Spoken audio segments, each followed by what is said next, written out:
May I come in, sir?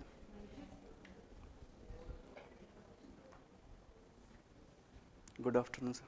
Good afternoon. क्या शुभ नाम है आपका? जी सर, अनिल ब्राह्मणे, कहाँ से आए?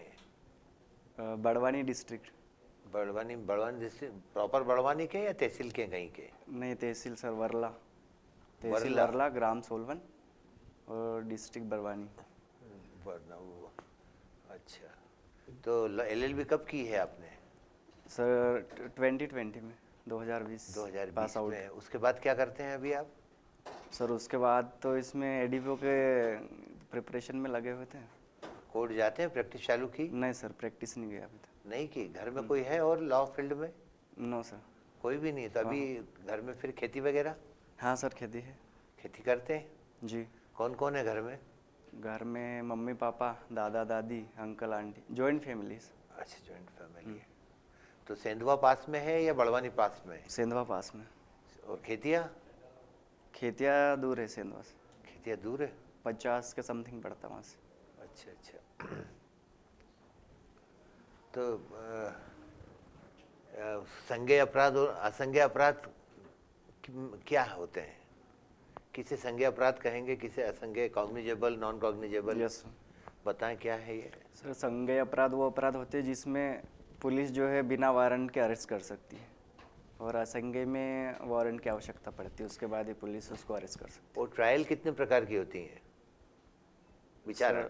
हाँ सर, 4 प्रकार का। बताएं। Summary trial, session trial, warrant trial, और सर एक अभी याद नहीं कर पा रहा हूँ मैं। Summons trial? हाँ, summons trial. Summons trial. Summons trial में कितना कन्विक्शन दे सकते हैं? सर अभी तो याद नहीं।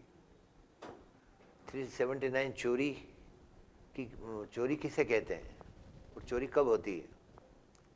सर चोरी की डेफिनेशन 378 में बताई गई है आईपीसी में। कोई भी मूवेबल प्रॉपर्टी अगर उसके जगह से कोई भी व्यक्ति अगर उसको वहाँ से हटा देता है या हटाने की कोशिश करता है तो सर वो चोरी कही जाएगी। इंटेंशन? इंटेंशन भी है, होना जरूरी है। होना चाहिए, नहीं होना चाहिए? होना चाहिए। इंटेंशन तो मैंडेटरी है सर। विदाउट इंटेंशन कोई क्राइम नहीं हो सकता है।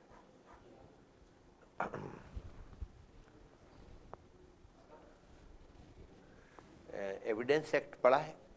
जी सर। तो जो एग्जामिनेशन होता है वो किस प्रकार से होता है? जब आप एडीपी बनेंगे, कोर्ट के अंदर किसी विटनेस को एग्जामिन करने जाएंगे, जी सर। तो उसकी प्रोसीजर क्या प्रक्रिया रहती है? उसे क्या बोलते हैं? कैसा है उसका क्रम है?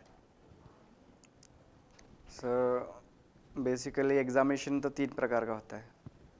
तो सबसे पहले जो भी पार्टीज है तो उसमें चीफ एग्जामिनेशन होगा, फिर क्रॉस एग्जामिनेशन होगा, और फिर री एग्जामिनेशन। कोर्ट फिर कभी अलाउ कर सकती है चीफ वालों को क्रॉस एग्जामिनेशन के फिर से एग्जामिन करने के लिए? जी सर, अगर वो उसके विरुद्ध वाली पार्टी अगर वो पूछना चाहती है उनसे सवाल तो फिर कोर्ट उनको अलाउ कर सकती है। किन परिस्थितियों में ऐसा करेगी? अगर कोई नया कोई एविडेंस मिल गया हो, शायद कोई बहुत ज़रूरी हो, तो फिर सामने वाली पार्टी वहाँ से रिक्वेस्ट कर सकती कोर्ट से कि हम री एग्जामिन करना चाहते हैं, तो कोर्ट अलाउ कर सकता है री एग्जामिन के लिए। पुलिस अधिनियम है कोई? जी कानून सर। पढ़ा उसे? हाँ सर, पढ़ा तो है। देखा नहीं देखा? देखा ना, पढ़ा भी है। तो ये ड्यूरिंग इन्वेस्टिगेशन जो आईओ, जो इन्वेस्टिगेटिंग ऑफिसर जो होते हैं, जो वो स्टेटमेंट रिकॉर्ड करते हैं, वो किस सेक्शन में करते हैं? 164 में। 164 क्या है? 164 सर, CRPC कोई भी अगर अभियुक्त होता है तो उसके बयान पुलिस लेती है 164 में। अभियुक्त के बयान लेती है? और 161 में क्या होता है? 161 में सर रिकॉल नहीं कर पा रहा हूँ। चलिए पूछे। ठीक है। अच्छा ये बताइए, आप चोरी का भी जिक्र कर रहे थे। जी एक सर। व्यक्ति है, वो एक घर में चोरी करने जाता है, मकान मालिक वहां पे उपस्थित नहीं था, हम्म, ताला तोड़ के उसके घर में जाता है। हम्म, जब वो चोरी करने के लिए उनको अंदर पहुंचता है तो उनके घर की दयनीय स्थिति देखता है कि सामने वाले के घर में कुछ भी नहीं है, मतलब बड़ी दयनीय स्थिति थी। ये देखते हुए अपनी जेब से 500 रुपए निकाल के वो उनके घर के बक्से पे रख के आ जाता है। जी बाद में से चोरी के लिए प्रोसिक्यूट किया जाता है। क्या इसने अपराध किया जो ये व्यक्ति गया था, जो 500 रुपए रख के आ गया था? अच्छा सर, चोरी में तो ऐसा है कि अगर कोई भी मूवेबल प्रॉपर्टी है तो वो पहले वो सामने वाले के पोजीशन से हटनी चाहिए या उसका इंटेंशन होना चाहिए सामने वाले का। अगर उसने क्राइम तो किया है, अगर इंटर हुआ घर में तो हाउस ट्रेस पास तो उसने किया है। ठीक है, कोई सेक्शन लगाओगे? हाउस ट्रेस पास की सर अभी तो याद नहीं मुझे। ठीक है, आपने कहा कि बिना इंटेंशन के कोई अपराध नहीं होता। जी सर। ठीक है, ये स्ट्रिक्ट लायबिलिटी का प्रिंसिपल फिर क्या कहता है? हाँ सर, उसमें वो टॉर्ट्स में ऐसा है कि सर, टॉर्ट में नहीं, या हाँ IPC में मतलब, है। हाँ सर वो सॉरी, तो उसमें स्ट्रिक्ट लाइबिलिटी में ऐसा है कि वो पता नहीं रहता ना कि सर कब कुछ घटना हो जाए, जैसे मान लो कोई बड़ी सी ट्रेजिडी हो गई। क्या होता है स्ट्रिक्ट लायबिलिटी का प्रिंसिपल है क्या, थोड़ा सा समझाइए आप। आई थिंक सर वो कोई मालिक है कंपनी का और उसमें अगर कोई एजेंट है उनका या फिर कोई भी वहाँ पे सर्वेंट है उनके द्वारा अगर कोई हो जाता है तो उसमें लायबल होगा। कोई एग्जांपल होना। बताइए IPC में स्ट्रिक्ट लायबिलिटी जहाँ पे एप्लीकेबल होती है। कठोर दायित्व का सिद्धांत IPC में कहाँ पे एप्लीकेबल कर सकते हैं, क्योंकि इसमें मेंसरिया की आवश्यकता नहीं होती। ऐसे 2-4 अपराध बता दीजिए जहाँ पे मेंसरिया की आवश्यकता नहीं होती, बिना मेंसरिया के अपराध होता है। आपने उठाया था क्योंकि ये पॉइंट शायद कि बिना मेंसरिया के कोई अपराध नहीं होता, तो मैं कहता हूँ कि कुछ अपराध बिना मेंसरिया के भी हो जाते हैं। 2-3 एग्जांपल दे दीजिए। जी सर, अभी तो मुझे याद नहीं, मैं जाके देख लूँ। अच्छा, ये बताइए कि वर्तमान में भारत के कानून मंत्री कौन है? कानून मंत्री जी।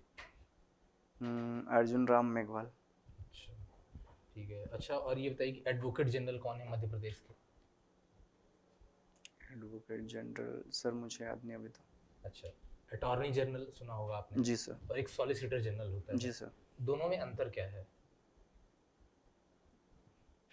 सर सॉलिसिटर जनरल सुपीरियर होते हैं एडवोकेट जनरल्स। नहीं ना, मैं पूछ रहा हूँ अटॉर्नी जनरल और सॉलिसिटर जनरल दोनों में क्या अंतर है? एडवोकेट जनरल का मैं जिक्र अभी अच्छा। नहीं कर रहा हूँ। सर एक बार रिपीट करें क्वेश्चन। हाँ, अटॉर्नी जनरल जी। और सॉलिसिटर जनरल जी। दोनों में क्या अंतर होता है? एक सेंटर में होता है और एक स्टेट में आई थिंक। अच्छा, और एडवोकेट जनरल कहाँ पे होता है? जी सर, वो भी स्टेट में। अच्छा, ठीक है। अच्छा, संविधान में इनमें से किसी का जिक्र है? इन तीनों में से किसी का? हाँ, किसका किसका जिक्र है? वो सॉलिसिटर जनरल का। अच्छा, आर्टिकल बता पाएंगे क्या सॉलिसिटर जनरल का कहाँ पे है? सर अभी आर्टिकल तो नहीं याद है मुझे। अच्छा, ठीक है। और अपने पहले लॉ मिनिस्टर कौन थे इंडिया के? जी सर, भीमराव अम्बेडकर। अच्छा, ठीक है सर। ठीक, हाँ, ठीक है। Okay, thank you sir.